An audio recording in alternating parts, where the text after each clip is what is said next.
من قرآن کریم نے پہلے ہی شروع میں ذالکل کتاب کہا تھا. اس کو کتاب، دنیا کی کوئی کتاب ایسی ہے کہ جس کی زبان آپ نہ جانتے ہوں اور کتاب پڑھتے چلے جاتے ہوں؟ کوئی کتاب آپ بتا دیجیے. زبان نہ جاننا تو ایک طرف، فرض کرو زبان جانتے بھی ہوں اور وہ کتاب کی زبان ذرا مشکل ہو تو آپ ایک آدھ صفحہ پڑھ کے کہہ دیتے ہیں کہ نہیں صاحب میری سمجھ میں نہیں آتی. آپ کتاب پڑھتے ہیں تاکہ سمجھ لیں اس کو.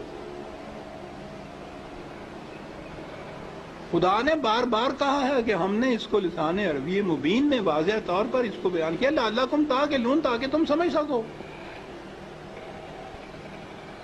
کتاب کو اگر سمجھ کے پڑھ لیا جاتا عزیزان من تو نہ ملوکیت باقی رہتی، نہ سرمایہ داری باقی رہتی، نہ مذہبی پیشوائیت باقی رہتی. سازش یہ کی گئی کہ سمجھنے کی بات یہ ہے نہیں، بغیر سمجھنے کے، بغیر مفہوم جاننے کے ان کے الفاظ کا دہرا دینا جو ہے اس سے نیکیاں مل جاتی. ایسا چکر دیا کہ کتاب کا سمجھنا جو تھا، سمجھنا کتاب کا بے معنی ہو گیا. بغیر سمجھے ہوئے اس کے الفاظ کا دہرا دینا عین مقصود یہ رہ گیا.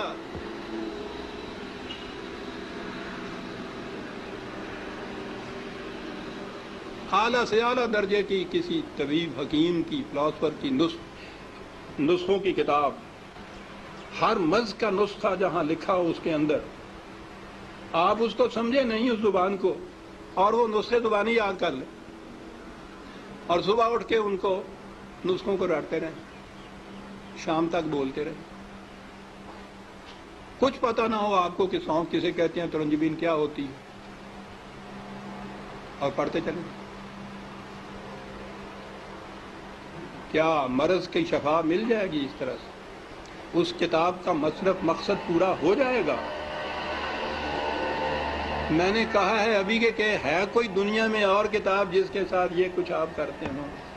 عزیزان من، اس کتاب عظیم نے کیا لیا ہے کہ ہم اس کے ساتھ یہ کرتے جو کسی کتاب کے ساتھ نہیں کرتے. یہ سب اس لیے کہ یہ سمجھ میں نہ آ جائے، کہیں ہو نہ جائے آشکارا شرع پیغمبر کہیں. یہ آج ہی کی سازش نہیں ہے، شروع سے چلی آ رہی ہے. یہ لگا دو اس لائن کے اوپر کہ دہراتے جاؤ اس کو ساتھ، بغیر سمجھے. نہ وہ آگے جو امام کھڑا ہوتا ہے حافظ، اس کو پتا ہوتا ہے میں کیا لفظ دہرا رہا ہوں، نہ یہ سننے والوں کو پتا ہوتا ہے کہ یہ الفاظ کیا معنی رکھتے ہیں. دونوں ہی مطمئن ہوتے ہیں کہ ثواب حاصل ہوتا ہے. اس کتاب کے ساتھ کیا کی تو ہم میں اور ان میں کیا فرق ہے جن کے پاس وہ کتاب نہیں ہے؟ فرق یہ ہے کہ ہم دور مجرم ہیں.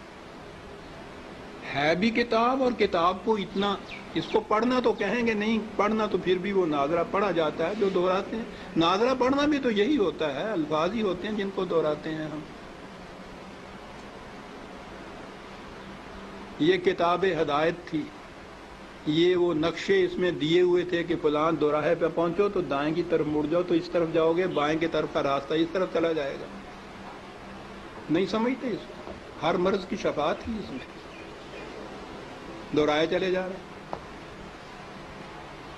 یہ ایک پورا ریلا حفاظ جسے کہتے ہیں، صرف حفظ کیا ہوا، کچھ معنی نہیں جانتے. اسی میں وہ پھر قاری آ جاتے ہیں، حفظ بھی کیا ہے، پڑھتے بھی ہیں، پھر قرأت کے ساتھ گا گا کے پڑھا جاتا ہے.